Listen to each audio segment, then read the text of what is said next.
We're heading into the top of the ninth at Citizens Bank Park as the Phillies are trailing the Toronto Blue Jays 5-2. Can they make a comeback and rally back for the series sweep?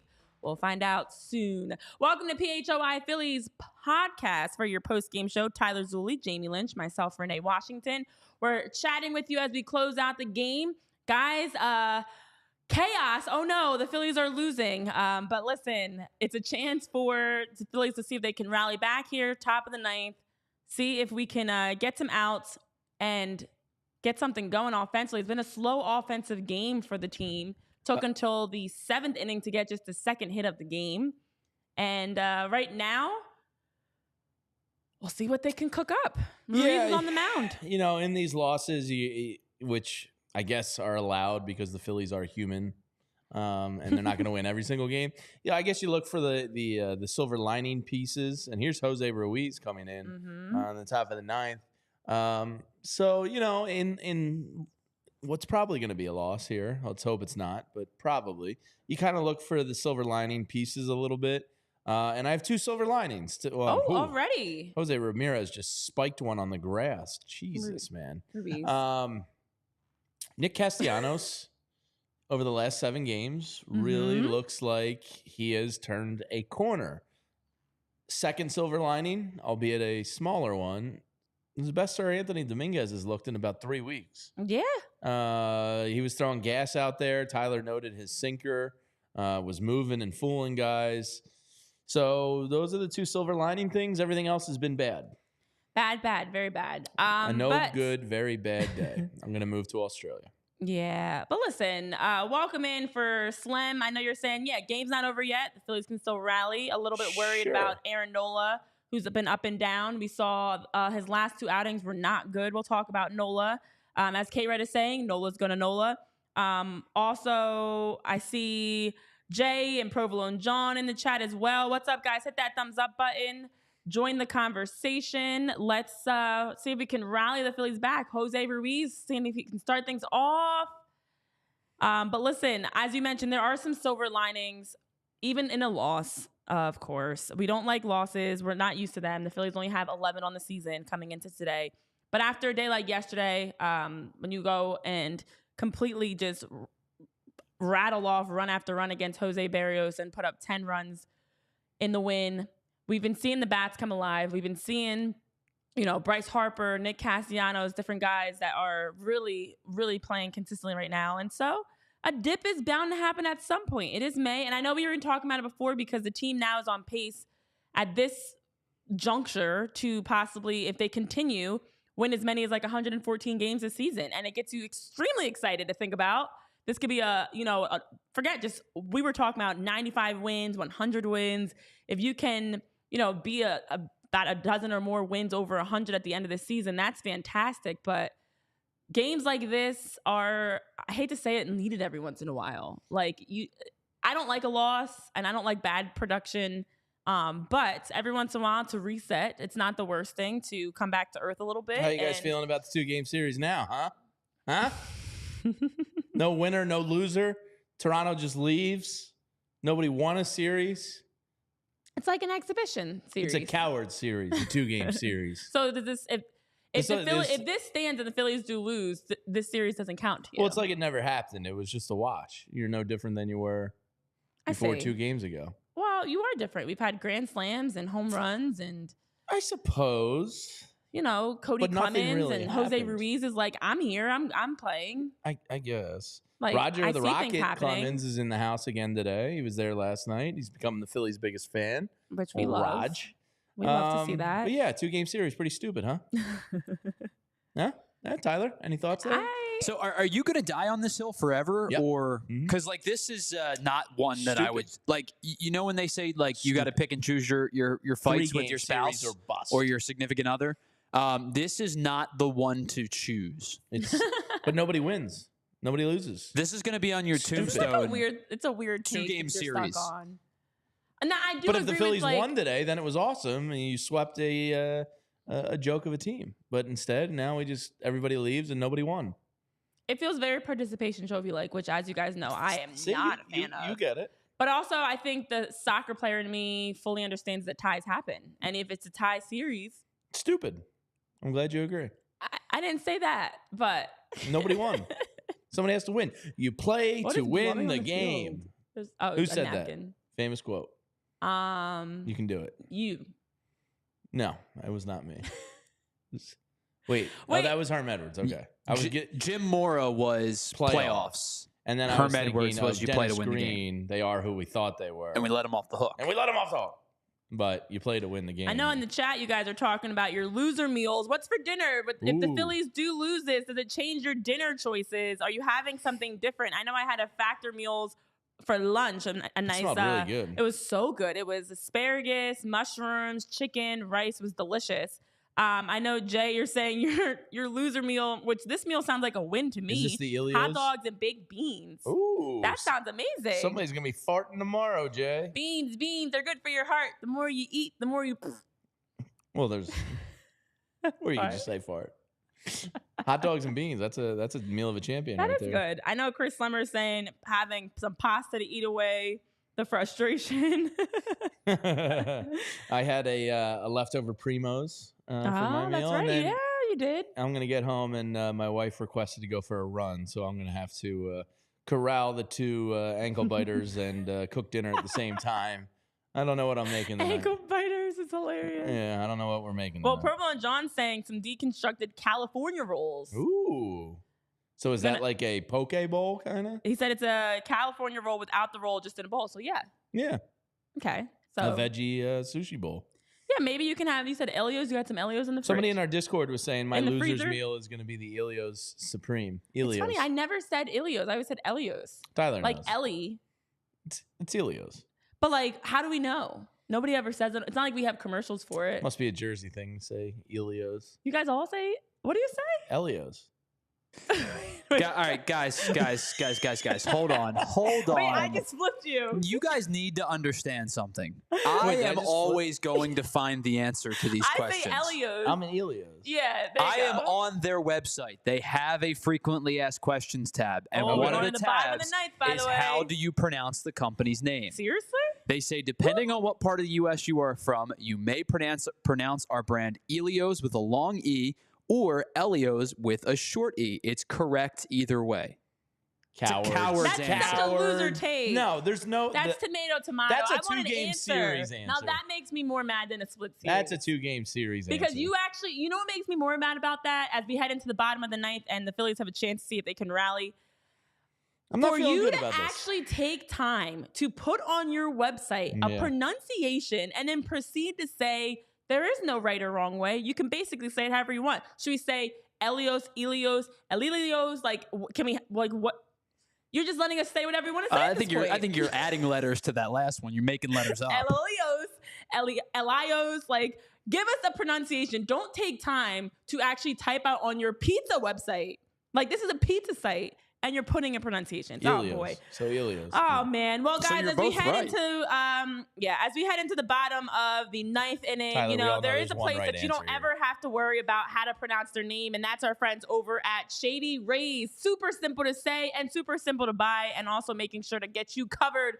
Blocking out the haters, blocking out the sunshine. It's been a sunny day today, and if you had some Shady Rays down at Citizens Ballpark, as the clouds were covering the sun or the sun was being exposed, you wouldn't have to worry about the sun today. I was. The sun kept changing, and it was like blowing my mind to see. And you can get ready for the season ahead with some quality shades built to last. Now, our friends over at Shady Rays have you covered with premium polarized shades that won't break the bank. They also have, as an independent sunglasses company, world-class products that are rated 5 stars by over 300,000 people. 300,000 people like Shady Rays, and you can too. Now with Shady Rays, they also give you a chance to just buy some stylish sunglasses. They also help support you if you ever need to exchange for a new pair. They've got return worry-free within 30 days. So exclusively for our listeners now, as we're heading to hope that the Phillies might be able to rattle back here, and maybe they can rally again in the ninth. Shady Rays is giving out their best deal of the season. So you can head to shadyrays.com and use code PHLY for 35% off polarized sunglasses and try for yourself. The shades rated 5 stars by over 300,000 people. So while we're here watching the bottom of the ninth, if you want to get some action in the game, go over to BetParks right now because you can get live action on the Phillies. If you think they're going to come back and win, with Alec Boehm coming to the plate here, 0 for 3 on the day, you can get the Phillies plus 1,200 on the money line to come back and win. Think they're going to score a run and cover the plus 2.5? You can get plus 170 on that as Alec Boehm gets a single up the middle. See? If you believe in the Phillies, maybe you can capitalize on that with BetParks. The point is, BetParks Sportsbook has something for everybody. Whether it's tonight's NBA action, the NHL series have been awesome so far. It's Tuesday and Wednesday. Renee, do we have Champions League this week, or is that next week now? Regardless, whatever it is. Next week, I think. Yes, we have Real Madrid, Bayern Munich. So BetParks has you covered on whatever sport you may want to get in on, and you can get in the zone with the BetParks Sportsbook app. Win big with all-day action. Win your first $10 bet and earn $125 in sports bonus bets. You play for fun. You love to win. You bet with BetParks. So download the app and play along with us. Must be 21 or older. Please gamble responsibly. If you or someone you know has a gambling problem and wants help, please call 1-800-GAMBLER.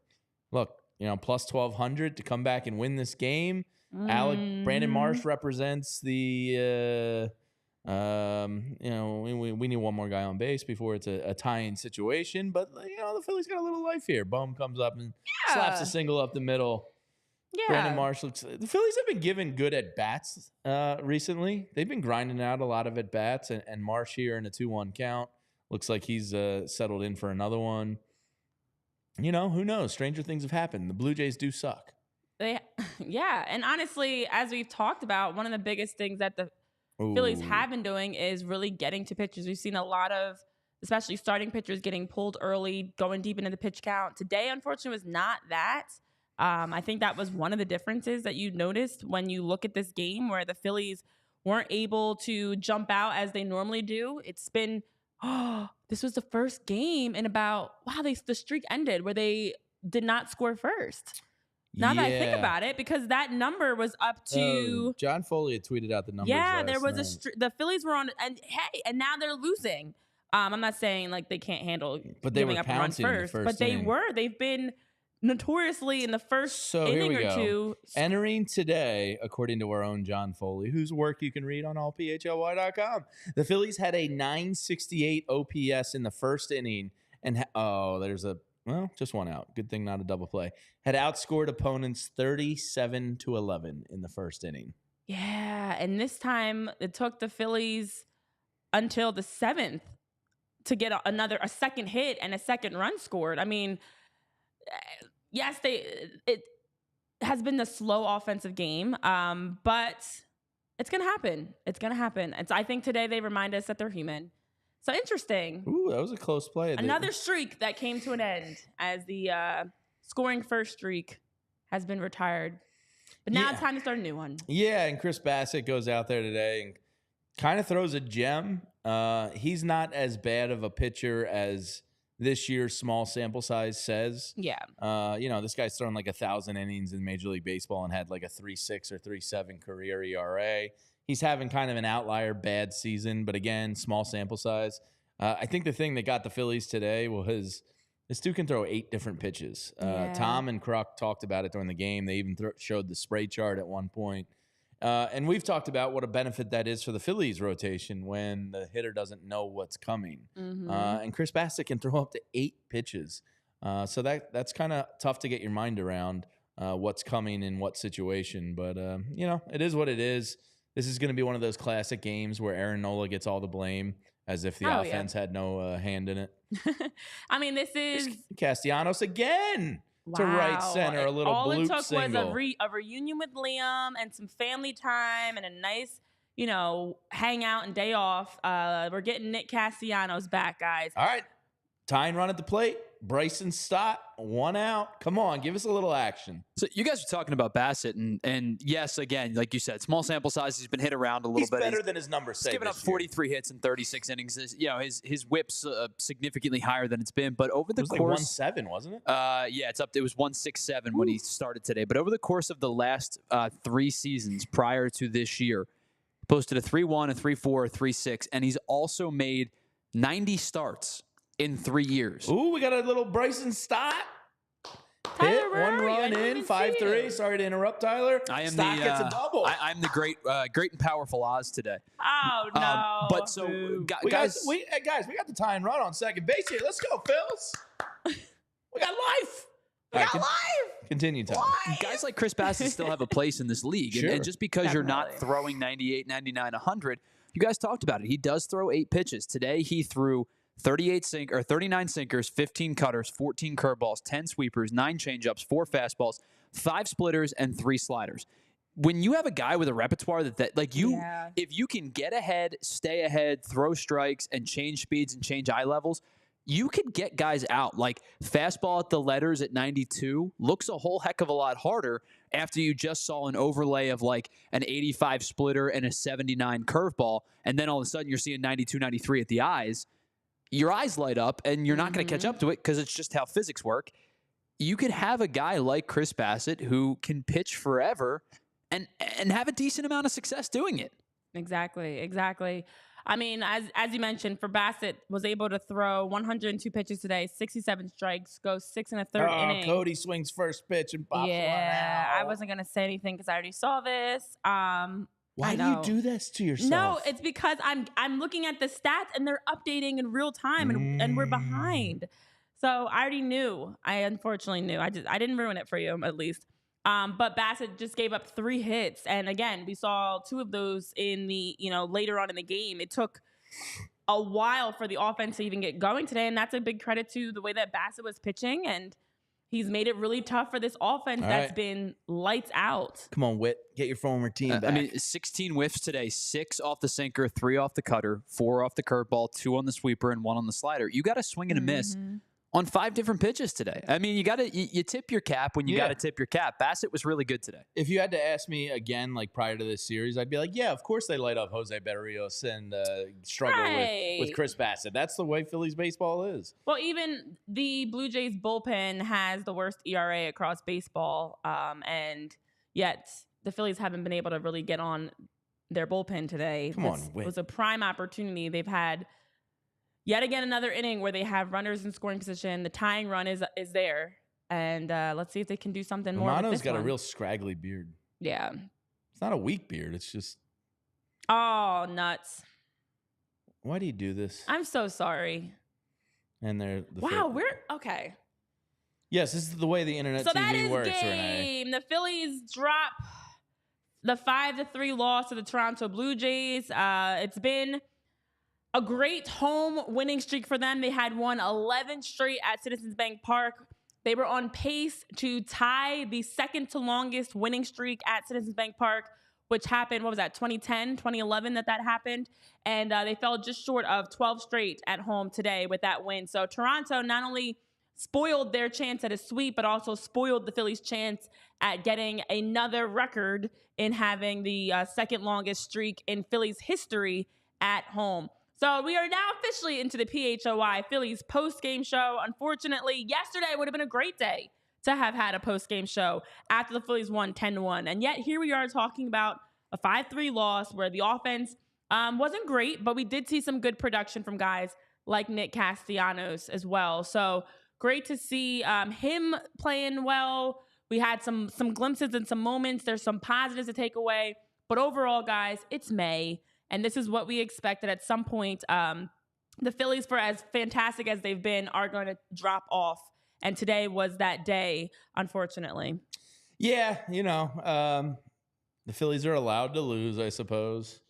Just one of those days. Maybe it was Chris Bassett. Maybe it was whatever. Maybe it was the sun and the shade that you were obsessed with. There was a lot of moving. I know somebody else had to have seen that. I'm not the only one that noticed. If you were as you were watching closely on the game, the sun kept moving. I think part of it was the cameras were struggling to keep up with the overcast and the cloud movement. But yeah, it was weird. So who knows? It could have been anything. It was one of those crappy days where the bats just couldn't get going. But spin zone. Let's spin it. Spin zone. Trey Turner goes down. I think Tyler and I were talking about this the other day off the air. I don't know if you were there or not, Renee. Wow. Can't remember. But like ideally, Bryson Stott should be this team's 2-hole hitter. JT would be the more natural 5-hole hitter.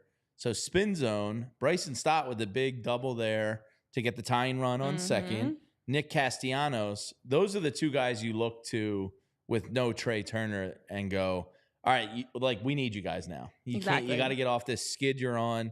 And both guys are showing you, I don't want to say Nick's completely turned the corner, but it looks very positive. And Bryson is about to kick through that door and turn the corner. So those are both really positive things for the Phillies because you're going to need somebody to step up for Trey Turner in his absence here. So Stott and Castellanos looking good offensively is a big plus for the Phillies today. Well, first positive is our buddy Evan Oscar in the chat. Let's give him a shout out. I know Chris Lemmer's greeting him because he's a fan of the show that listens every day in England. Nice to have you here, Evan Oscar, and glad that you're able to join us live. One month away from the London series. Yeah, we are 1 month away from being out in London. That's just wild. That's already almost June that we're talking about. But Lisa, as you mentioned, you can't win them all. So yes, you drop a game to the Blue Jays. There is a positive. As you're talking about Nick Castellanos and his productivity, we have seen Nick over the last 4 games that Nick has had. Well, today's Wednesday, so now 5 games in a row that Nick has had at least a hit. He's been scoring runs. He's been producing. And this is all you want from him. He doesn't always have to be, multi-home run Nick Castellanos, but he can't be someone that's giving you bagels across his stat line. So it's great to see at the very least he's consistently getting hits. And now he's getting RBIs. I mean, prior to today, he already had 3 RBIs in the last 4 games. He had, scored 4 runs in the last 4 games. And then today goes out and also has a really solid performance of just giving us some really good at-bats. And for Nick Castellanos to finish with a pair of hits, a strikeout, and be someone that we are finally seeing turn a corner. And as you mentioned, Bryson Stott is as well. And as we know, when somebody goes down, it's that next player up mentality. And some of these guys might even be rallying because Trey Turner went down with a hamstring, and it's their time to show, with or without our big hitter, one of our guys, we're still going to be the top team, one of the best teams in the league. We're still going to win games. We're still going to get after guys like Jose Barrios yesterday. So nice to see those two finally kind of shaking off the cobwebs and getting going. Yeah, I mean, Bryce Harper, you expect to be that guy. He's heated up now. The MLB went ahead and let him get hot, which is really dumb of them, considering the Phillies are the best team in baseball right now. So you expect him to be there, but you really need Castellanos and Stott. That's huge. And then the other positive today, let me see final numbers on the game here. But at one point, Sir Anthony had the 5 hardest thrown balls of the game, and it did end that way. Mm-hmm. He threw 99.5, 99.3. As low as 98.7. So he was out there throwing gas today. Yeah. There was a little bit more movement on his pitches. So while it may be a loss, I think there was 3 decent silver linings here in Nick, Bryson, and Sir Anthony. Everything else pretty much sucked, right? Like, was there anything else good today? Nola was, if that's his laboring and struggling through a game, you got a good situation. He wasn't his best, but, I'm not going to harp on Nola too much. Other than that, the bats were just silent. You got to give Chris Bassett, I guess, as Tyler said, the old hat tip.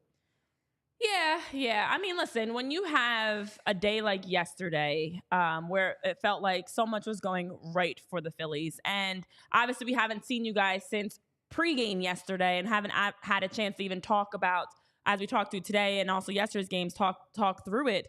But the Phillies have been fantastic, and we've even talked about all the notions around and the narratives around, is it their opponents and all the excuses people have on the outside? No, the Phillies have just been playing really, really well. They've been playing some really good baseball.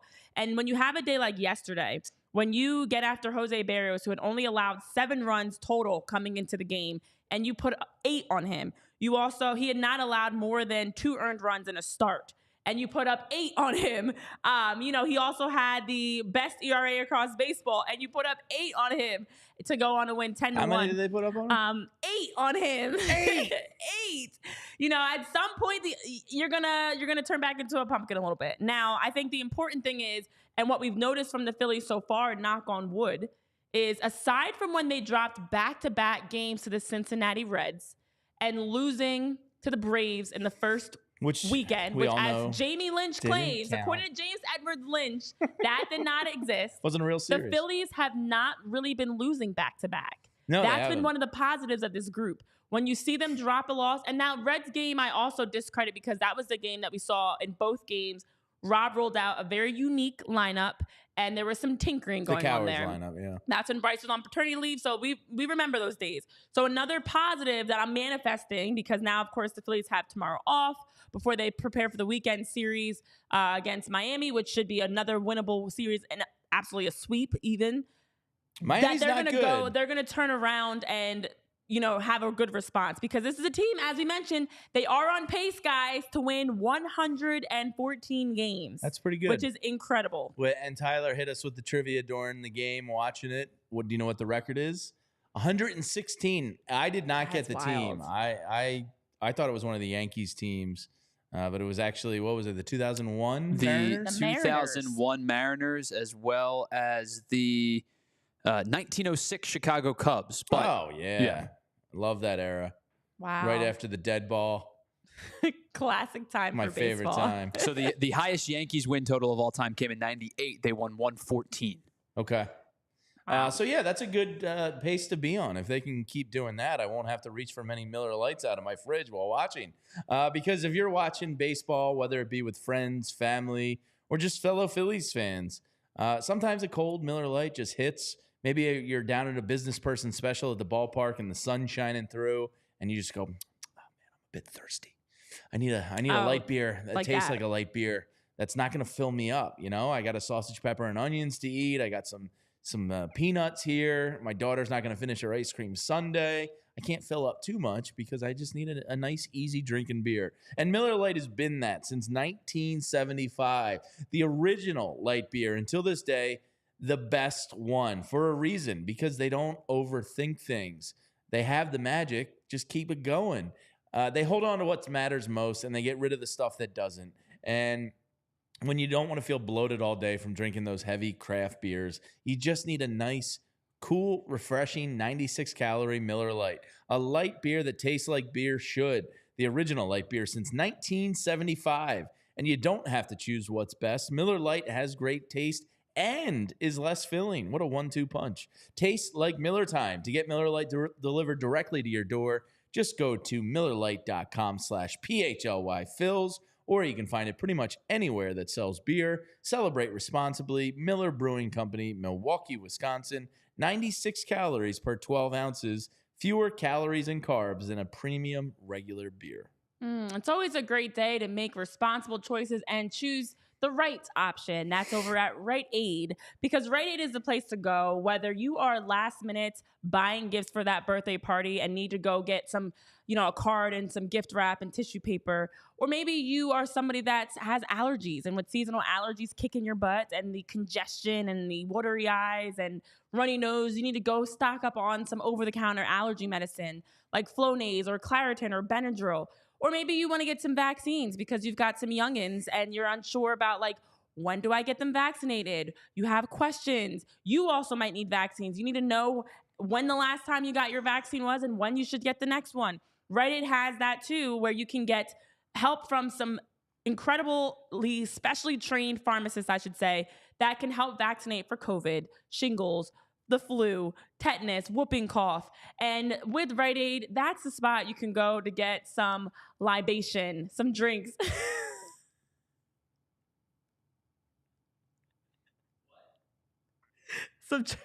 You laughing at my hiccup? Yes, because you hiccuped as I said it. Some drinks, some snacks. You never heard of the word libation? Have you heard of that? Yeah, I've heard that.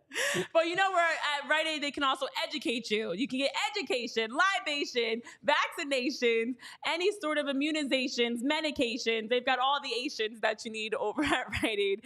And they're great to be able to go to your local Rite Aid, find those last minute things you need, snacks, drinks, makeup, whatever it is, hair products. If you need to get some travel size toiletries and different things that they've got there, you can easily find at Rite Aid. So head down to your local Rite Aid today. You can always go there to ask questions if you need to chat with their pharmacist. You can find anything you need at Rite Aid. And also you can make sure to stock up on all the latest and the best at your local Rite Aid. And you can also make an appointment, walk in, and you can check them out Monday to Friday, 10 a.m. to 6 p.m. for vaccinations, or of course, pretty much around the clock, just for Rite Aid in general. All right, so as we're talking through the game, and yes, the home winning streak is over, guys. It's all right. Everything's fine. Get those irrational thoughts out of your head now. It's over. The Phillies suck. This is the worst season ever.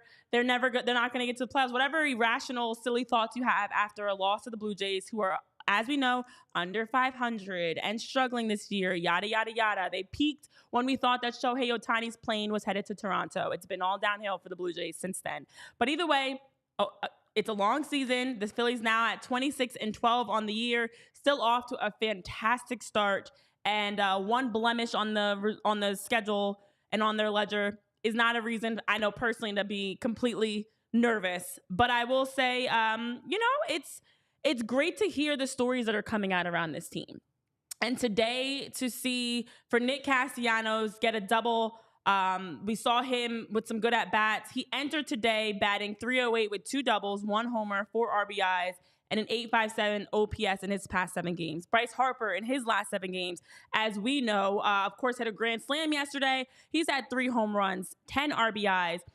His average the last 7 days, a .444, a 600 OBP, slugging at a .944. And a big reason why my fantasy team is dominating to start off the week, because Bryce Harper has been fantastic. I'm sorry, guys. I held it as long as I could. I made it about 30 minutes, and I had to do it, which is sad because I'm actually getting ready to leave. Update that counter for us there, Tyler. No, not the counter. Back to 0. I'm actually getting ready to leave, so I should have just kept that into myself. Yeah. But it is great to see the way that the guys are, continuing to step up. And I know Trey Turner, although his presence is not on the field, we're learning more and more about his presence off the field. We know that Johan Rojas has spoken a lot about the, advice and mentoring that Trey Turner's given him, telling him to look at guys like Mookie Betts and learn from them. But also Bryce Harper was mentioning that too after yesterday's game, and has talked a lot about how he's been talking with Trey about his swing stuff and seeing what he thinks. And Trey's like, listen, sometimes I tell guys stuff and it goes out and it clicks immediately. Sometimes it doesn't. He's happy to help. And he's helped out Alec Boehm as well. He's been in guys' ears, giving them updates and giving them some little fixes that they can go out and do. And it's been paying off. So even hearing these types of things come out about the Phillies outside of just the results, it's fun to see how this group is, you have a mentor teammate in Trey Turner. You have, even though he's not on the field, still helping them out. You have Nick Castellanos, who with some love from Liam and a family visit has been playing well. Whit Merrifield's figuring things out. It's coming together. Yeah, and, Alec Boehm's putting seeds in Christian Pache's hoodie. And, yeah, I mean, this team looks like, they're very close-knit. Great. When a player like Bryce Harper is willing to accept, batting advice from his teammate, Trey Turner, that's always a good sign. This team is, special. We talked to Jim about them yesterday, how close-knit they are, what a great mix of youth and vets and high-powered guns and, younger guys stepping up and all of that stuff. So this is a special team. And, the at-home winning streak is snapped. Time to start a new one. They narrowly just missed the 2010 home winning streak of 11 games. Time to start up a new one. And next up on the deck is the Miami Marlins or the Florida Marlins or whatever the hell they are these days. I don't know anymore. What are they, the South Biscayne Marlins? I know they're not trying. Are they the that Dade for a fact. County Marlins? What are we talking with these days?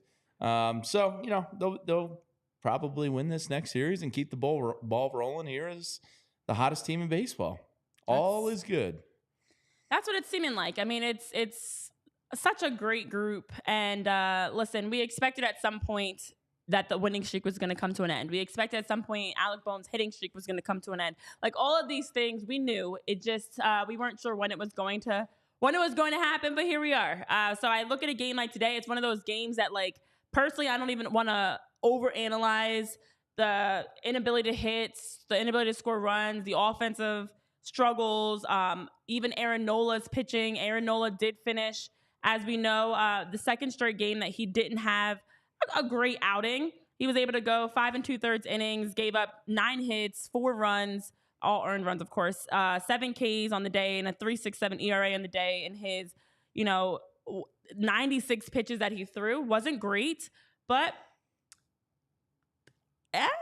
the sun will come out tomorrow. Yeah, I mean, you need run support at some point, and when it's not all Aaron Nola's fault. It wasn't his best day.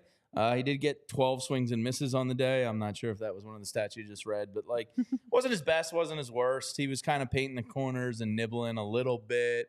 He was fine. Yeah. And Aaron Nola is weird in that, like, he's polarizing from fans, and he's always going to get the brunt when they lose an Aaron Nola started game, a brunt of the criticism, and, probably doesn't get the flowers he deserves when he's great. So that's Aaron Nola in a nutshell, and it is what it is. What can you do? He wasn't terrible. He wasn't great. He was just, Yeah, and he was there. He was doing it. Today feels very blah. I mean, I don't have anything else to say personally about this game, because now I'm looking ahead. Obviously, we get a day off, and we'll start preparing for the weekend. And honestly, I've got nothing else. I'm just gonna see myself out. I'm gonna let you guys talk about the game, and I'm going to go. Yeah, I mean, you talked about your fantasy team, and we talked about the other day, when you talk about your fantasy team, sometimes you just got to leave. Yeah, I got booted because I talked about my squad because my team is winning yet again. All we do is win. You know, the Phillies and my fantasy team are just winning. That's what everybody here cares about, is Renee's fantasy team. Correct. So I'm glad so on that note, I'm gonna see myself out. But in all seriousness, I do have to go, and I'm not getting booted. But I'll see you guys back live tomorrow. We'll have some more chances to chat about the Phillies. Yeah, we'll be back live tomorrow, 11 a.m. Tyler and myself are going to close out the show here as Renee is off. But yeah, overall, look, it's last night was spectacular. Oh, hi, Tyler. How you doing there? Hey, look at that. I got a full screen this time. I'm not just like a little box in the corner. Yeah. But let's, we talked enough about today. Last night was pretty great, and then we'll look ahead to the Marlins series here. Last night was great. I mean, Bryce Harper hits another grand slam. Cody Clemens comes up. Barrios just couldn't really get comfortable all night. It was just one of those nights where you pounced a good pitcher whose metrics kind of behind the scenes said he was due to get rocked. His numbers, his ERA said he was having a great year. His stuff said maybe he wasn't, and he was there for the taking, and the Phillies took advantage and jumped his ass, and it was really nice to see last night as the inverse of today. So, sometimes you have to be like, a ball watcher, that you watch ball, and sometimes you have to be a stat nerd. And sometimes you have to find and most of the time, I think you have to find a balance in the middle. You have to find yourself in the middle most of the time. And we talked about it before the show yesterday, was the fact that, like, all of his advanced metrics were showing that he probably could be susceptible to be hit around a little bit at some point coming up. But also true can be said that, like, through 7 starts, he's posted a 1.4 ERA. Somewhere along the line, that has to just be good. You know what I mean? Like, sure. So, like, we were talking about kind of a little bit of both, and the one that the positive outcome for the Phillies came true yesterday, where his expected batting average, his expected OBP, his weak contact numbers were low, his hard contact numbers were high, and it just so happened that in the game yesterday he got hit around a little bit, and the Phillies took advantage. So, Barrios has been good this year. Don't get me wrong. But I think yesterday, you can't say a 1.54 ERA is bad. I think yesterday he was just susceptible to a slip-up game, and they took advantage. Absolutely. And, just looking at Chris Bassett's chart there, it's mostly bad. And it's a day, baseball's weird. The 2 hits late that did some damage for the Blue Jays, a beautiful hit and run by the Blue Jays, but the 2 hits that they had there that kind of got, an insurance run were hit 57 miles an hour and 62 miles an hour. And then the inning before, Nick Castellanos and Brandon Marsh both rope 104 and 100. They're all hits, but, situationally, that 58-mile-an-hour hit leads to an RBI, and Castellanos' 105-mile-an-hour blast doesn't. It gets him to second. Yeah, the Blue Jays today played a little bit of baseball's weird, baseball's dumb. I love this game because of the fact that they had 3 balls hit today that left the bat, that were base hits, that left the bat at over 110 miles an hour. Vladimir Guerrero I was going to say Vlad Jr. He hit 2 balls really, really hard today, both over 110. They also had 3 balls with exit velocities under 65 that were all base hits. They got a base hit at 65 exactly from IKF. They got a base hit from Kevin Kiermaier. That was the one that was the hit and run at 51.8, like you said. Yeah. And Vladdy had one at 40.2. Sometimes baseball's weird. This is just a stupid, beautiful game. Yeah. And that just goes to show you there it was. Because like you said, what Nick Castellanos had one that was 10 something off the bat. 105.3, I right. think. And then Brandon Marsh hit one at 106 that was an out. JT had one at 105 that was an out. And Bryce Harper hit one at 99. That was an out. Yeah. Happens. So, last night was the good. Today was the bad. It's a coward's 2-game series and nobody wins. So life goes on. But last night, Christopher Sanchez, Tyler, was pretty spectacular. Yeah, he was sharp. Now, the plan going into the evening, and it looks like this could be kind of the glimpse into what they're going to do with Spencer Turnbull and Christopher Sanchez. It looks like it's going to be a Sanchez-Turnbull piggyback, maybe with an occasional Taijuan Walker piggyback. Not really sure exactly the specifics there. But prior to the game last night, our own John Foley put out the quote, Rob kind of had the idea that Sanchez was going to go about 5 innings. Turnbull was going to come in for, 3 or 4, whatever it may be, and it was going to be one of those piggyback situations. Now, Christopher Sanchez went out there and was spectacular, and pulling him after 5 innings would have been illogical. So they let him go. He went 7 innings for the first time since last September 24th, and it's the first time in his career, Tyler, he's allowed just 1 run through at least 7 innings. He's allowed just 1 earned run in 4 of his 7 starts this season. So Christopher Sanchez, I think, saw you're going to put Spencer Turnbull on my back? I'm going to go out there and show you why this is a mistake. Well, not a mistake, but back off. That's why when we talked about him after the last start, and we can be honest with ourselves, I think his last 2 starts looked his worst. Were probably the 2 worst of, I might even venture to say 2 of the worst starts that he's made over the course of the last 6 baseball calendar months.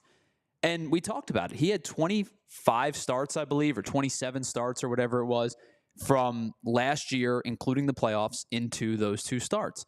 And I think 16 of them, he's given up 3 earned runs or less. Yeah. He's pretty reliable. He is. And to the point of yesterday, I thought he was the sharpest he was over his last 3 starts. I thought the command was much better. The velocity was back up. He was averaging out at about 94 in the sinker, but topped out at 95, 96. He got 6 swings and misses on the changeup on 11 swings, 55% rate. And I thought we talked about the command. I thought the command was better. The fastball was in the zone at about 55%. The slider was a little bit high at 73. But the changeup, the one that people are going to go, he's only at 35% on the changeup. I don't want that pitch in the zone any more than about 45%. Yeah. So he was at 35. And, if you're getting guys to dive out over the plate and to swing over top and be, front-footed and out over themselves, that's when Chris Sanchez is at his best. I thought he was really good yesterday. He was really, really good. And then Spencer Turnbull came in and was really, really good in his new role, which is, I don't even know what you call this role. It's kind of middle relief, but I don't know what you call a piggyback. Pitch. A pitcher? Pitch. Yeah. Sometimes pitchers just got to go be pitchers. Be ready when your name gets called. Yeah, and he looked really, really good in his. So Rob said, typically he might get that 3 or 4 inning kind of thing because you want to keep that arm game ready. Yeah. In case somebody goes down or somebody struggles. We taled about it a couple days ago. You guys know I'm not super excited about the piggyback situation. I don't particularly love it. It's different. But I will say this. I was at the game last night. I turned to my wife and I said, Spencer Turnbull out of the bullpen might be a weapon. He's got stuff. And that's the thing. He knows how to pitch. He's not blow you away with the fastball, but the command is there. He throws, 5 pitches, 6 pitches, and he knows how to locate at least. If he throws 5, he knows how to locate 4, and if he throws 6, he knows how to locate 5. Yeah, because you're never going to have every pitch. He's in a really good situation to make himself a lot of money next year. Yeah, I think so. I'm not sure it's here, though. Yeah, probably not. But hopefully he stays healthy and he can put together a whole year because what he brings to a team is going to make some money on the open market. And I will say, talking about signing somebody, I know I've tweeted this a couple of times, and you and I have talked about this off the air. They need to get Jeff Hoffman locked up before the season's over. Yeah, because I would imagine if he hits the open market, he's going to get closer money. Oh yeah, because definitely somebody will view him as a closer, no doubt about it. Offensively last night, it was Bryce Harper's 8th career grand slam. And if you head to PHLY_Phillies on Twitter, our own John Foley put together a montage of his 5 career Phillies grand slams, as well as his 3 Nationals grand slams. His second already on the season. Of course, he had that one back in April against Cincinnati. And it's just the 3rd time in his career he's had 2 grand slams in a season, as well as 2019 and 2016. So hopefully that keeps going and he can set a new career mark for grand slams in a season. Grand slams are weird, man. Like they're pretty cool. The amount of things that have to happen, obviously, to load up the bases. You're either playing station to station, or you get a couple walks, you get an error, whatever the case may be. But like we were talking about Don Mattingly today. Yeah. And Don Mattingly had 6 in a season, 1987, and then never again. Fernando Tatis Sr. hit 2 in 1 inning off the same pitcher. That's wild. Some guys never hit them. Bryce Harper's never had more than 2 in a so the things that have to go right, to your credit, to not only get up with the bases loaded, but to get that pitch to drive and obviously hit it out of the ballpark. Grand slams are weird, man. Yeah, they are. And then Cody Clemens, again, with the Rocket Roger in the house yesterday and today, comes up and hits a home run. You can tell this team really likes the kid. The quotes about him after the game were, spectacular. Guys were saying he's a major league player. For him to go down and come back up and get yo-yoed like this and come in and immediately contribute both times. Not to mention defensive versatility. Not to mention a left-handed bat, which they really need on the bench. He brings a lot to this club, and I would have a feeling. Now, I don't know what you'll actually get for a Christian Pache, maybe a player to be named later type of situation, cash considerations. I would imagine maybe they try to flip him at the deadline for something to free up a spot for Cody Clemens, because if he can play outfield for you, and with Brandon Marsh's ability to slide over and play center, and Johan Rojas kind of steadying the boat offensively, there's really no place for Pache anymore. And we kind of knew this going into the season, that he wasn't really going to get a lot of opportunity to play. Yet he was 25 years old. He took some strides here. You didn't want to give up on him just yet. He would have gotten claimed by another team. Now you're holding him. Now you might have to showcase him to move him. So that Cody Clemens, to me, I think is deserving of a roster spot on this team. I think it's tough because they provide you different versatility, but the thing that Clemens has, I think actually twofold that Clemens has that Pache doesn't. The big one is being left-handed. That's a big one. The other one is being able to play the infield. Obviously, Pache can play all 3 outfield positions, but if Clemens can give you a respite at first, he can play third. And I would imagine he can play some outfield. He can. He's played some in the minors. It's probably not place number 1 that I'd want him at. We've seen Kyle Schwarber play outfield. That's very fair. We've seen Rhys Hoskins play outfield. That's also we can deal with very Cody fair. Clemens playing a little outfield. So I think that there's a positional versatility. I think that there's a bat. And quite frankly, I don't need to see anything else to tell you. If you said point blank, who's a better hitter, Cody Clemens or Christian Pache, the answer is Cody Clemens. Yeah, no doubt about it. And so I think at that point, you're right. The Pache, I don't know if we could call it a tryout, but the Pache experience is probably nearing its end. And he has 5 more weeks. He can't hit righties. He's not right, but he's not going to get sent down. To you have to start him on games against lefties. Hope that he puts something on tape that other teams go, hey, for some quad A player that has no real plans here, let's go grab Christian Pache and give him a shot. So I think that you're probably your return is limited. Sure. But you're not going to... Your return is next to nothing. You're not going to let him leave for nothing. I think it would be malpractice because I do think there is a return. It's not much. No, it's not going to be much. But I don't think you're going to... Because you know that at some point the roster spot's going to become... There's 27 guys for 26 spots. Come September, you can keep Cody Clemens up here, no problem. Sure. So I think that the conversation becomes... We can't lose this guy for nothing. And not because he's some stellar ball player, but because... I don't think anybody wants to lose a player for nothing if they can avoid it. Sure. A front office is going to say, move this guy. Yeah. You're probably looking at a top an organization's top 40 prospect. Like, I was going to say something like 25. You're not getting top 20. You're certainly not getting top 15 or 10. You can get like a Michael Mercado type. You know what I mean? I'm not even sure you get that much for him. All right. Maybe. That's But a pipe dream. Your point is like you're getting prospect 29, 31, 36. Somebody you might believe has stuff and has a chance. You're looking for stuff. All right. This is a great Jason Stark quote to battle the people that say the Phillies have only played bad baseball teams and their winning streak is fugazi and fraudulent and all that. Well, Jason Stark, the madman that he is, compiled the Phillies' last 162 games played. This was after last night, not counting today's game. In their last 162 games, the Phillies are 101-61. They have Is that good? That seems pretty good. Yeah, it's pretty good. Their run differential, you asked, Tyler, in those 162 games, that is a plus 197. Wow. Right? Wow. I saw that last night and my eyes shot out of my head like a cartoon character. That's insane. This team's here to stay. Yeah. And they are a World Series viable contender. It's pretty awesome. Well, and I think we knew that coming in. Yeah. But I think that... But there was doubts in my mind about being able to repeat it a third year. So to me, the only questionable doubt is like if you have to play the same team 3 consecutive years, if they run into the Braves for a third consecutive year, and we're getting way ahead of ourselves, obviously. If you run into the Braves for a third consecutive year, it's hard to beat a team can you do it again? Yeah. But the viability of this team being a long-standing World Series contender this year, I don't think there should be any question on that. No, I think we knew that coming into the season before the bullpen was, has pitched well for a majority of the season. The rotation has been basically borderline elite for the first 45 games of the year. Yeah. So I think it's just confirming what we already thought. Precisely. And part of that is the starting rotation. And here's another stat for you. Again, this was after last night's game, not including today's. This is courtesy of Paul Casella on Twitter.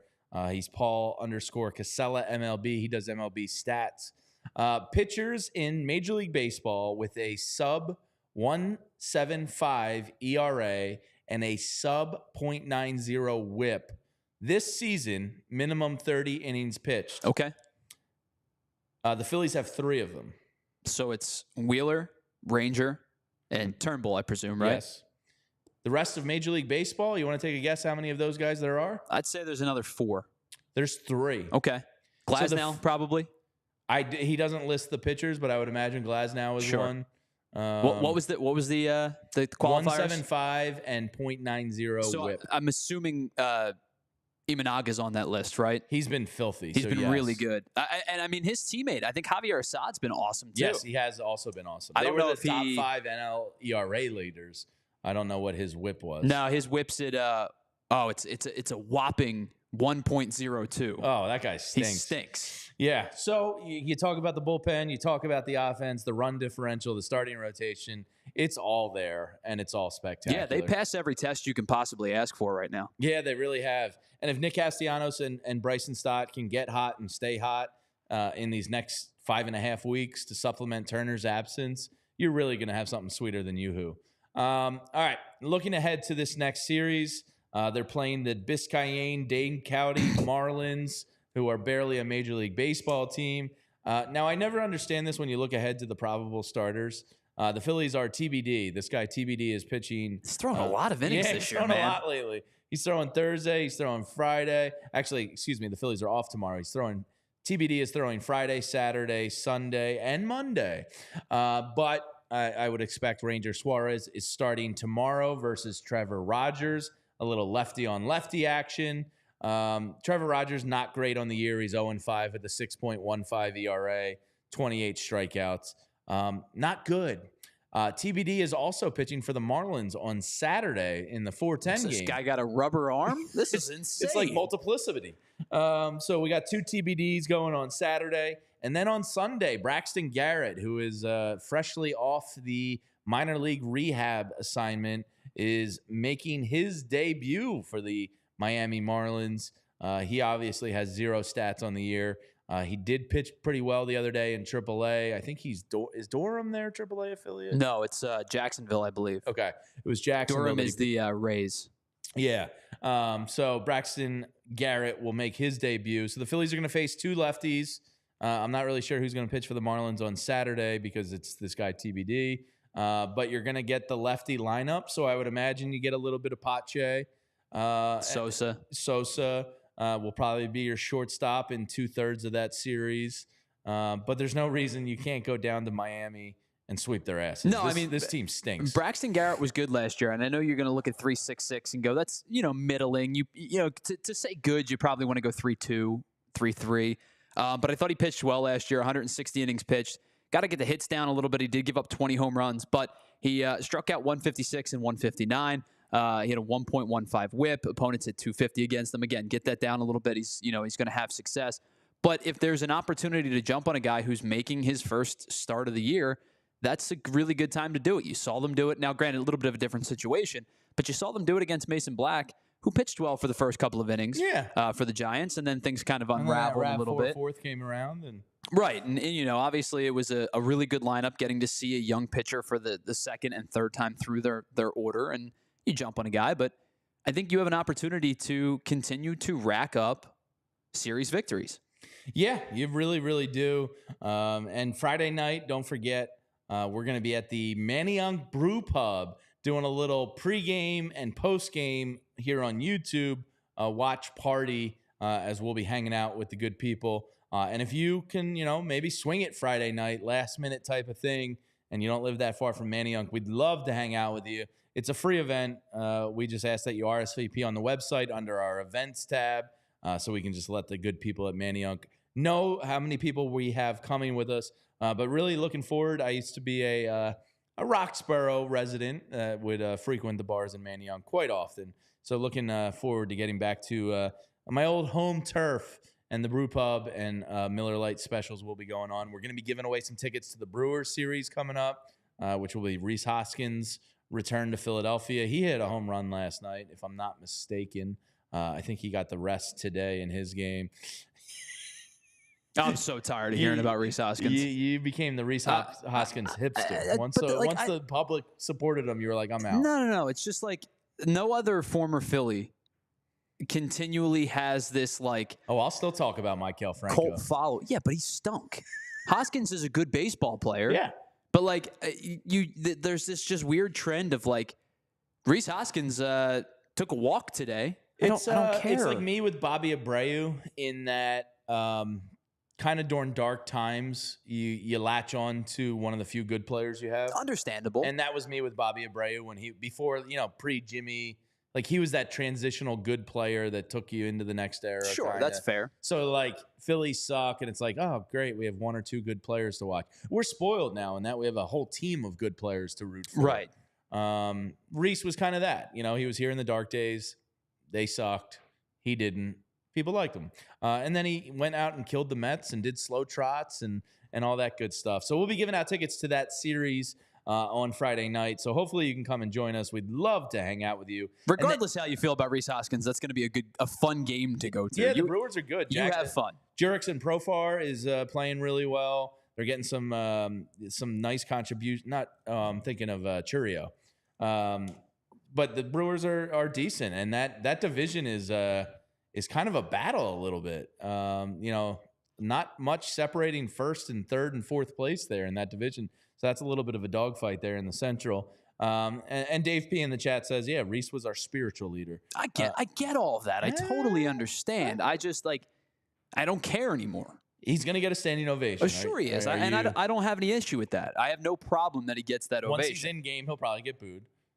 You do what you want to do in game. Like I have no problem with the ovation. I just every time I check on Twitter and it's like Rhys Hoskins did this, retweeted by 700 Phillies fans. I don't care anymore. Ooh, we have a little bit of breaking MLB news. Do we?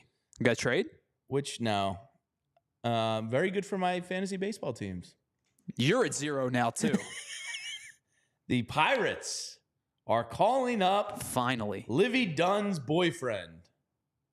Should I just call him that? Should I actually say his name? Or should we just call him Livy Dunn's boyfriend? Yes, Paul Skeens, the #1 pitching prospect in baseball is going to be making his start for the Pirates on Saturday. It's about time. I mean, it is about time. And we were talking with Zach Berman about this, and he was, he was correct in saying that, like, if this guy is on an innings cap, just get the innings at the major league level. Use the innings at the major league level. Why waste them? Now, granted, listen, when I say that and you say that and Zach says that, we are all under the understanding that service time manipulation is a crock joke. Of shit. It's ridiculous. Yes. Like, let's call it what it is. It's ridiculous. It is the teams keeping players under control for an extra year by not calling them up on this day, but instead, if they do it tomorrow, everybody, your clock gets reset here, which is just ridiculous for these players. And one of these days, the CBA is going to fight back on it. Well, the MLB Players Association and their union is so strong and powerful. How is this not something I don't know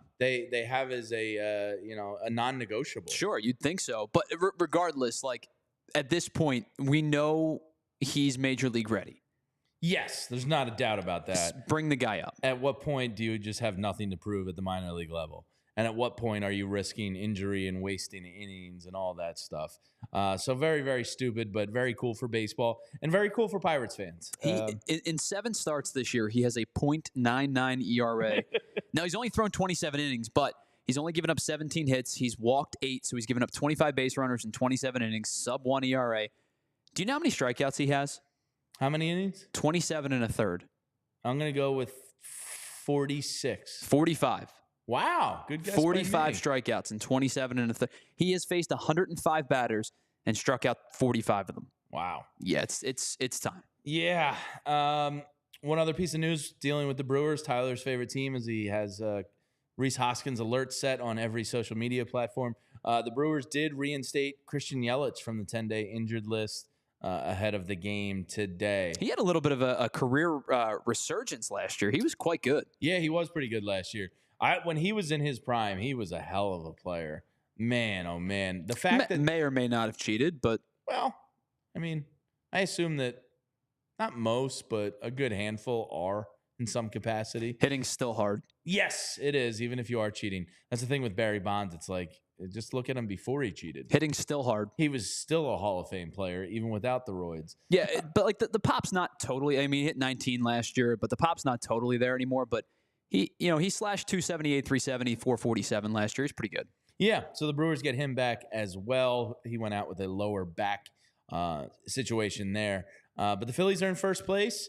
Things are good. They got the lame split in the 2-game series, and now they head down to Miami for. I wonder if this happens in Major League Baseball, because I've heard odds makers say in the NBA when a team is in Miami, like it's almost an extra point and a half on the spread, because they know the other team's going to be going out to live nightclub and living it up. Well, I mean, there was like a 3-year window. Well, maybe not a 3-year window, but up until basically last year, where it was a disaster going down to Miami. Yeah. So I wonder if that happens on the lines, but you can check that out on Bet Parks. I would imagine this is a good weekend to probably pounce on the Phils a little bit with our dear adorable Ranger getting the series start on Friday. But that is going to do it for us here on the PHLY Phillies post-game podcast. Phillies go down 5-3, remain in first place. The Braves got a walk-off last night, so they did get the win. But hopefully, the worst in the world happens to them. Everybody stays healthy, and then they just suck, and the Phillies can actually win the NL East this year. That would be great. So we'll be back tomorrow at 11 a.m., Friday, we will be in Manayunk at the Manayunk Brew Pub with our friends Miller Lite, giving away some tickets, hanging out with you, the good people. And thank you to everybody that hopped in the chat. Hit that thumbs up button on your way out of here. We really appreciate you as always. For Tyler Zulli, Renee Washington, I am Jamie Lynch. Thank you all for hanging out with us, and we will see you tomorrow at 11 a.m. Until then. We all silly like the man.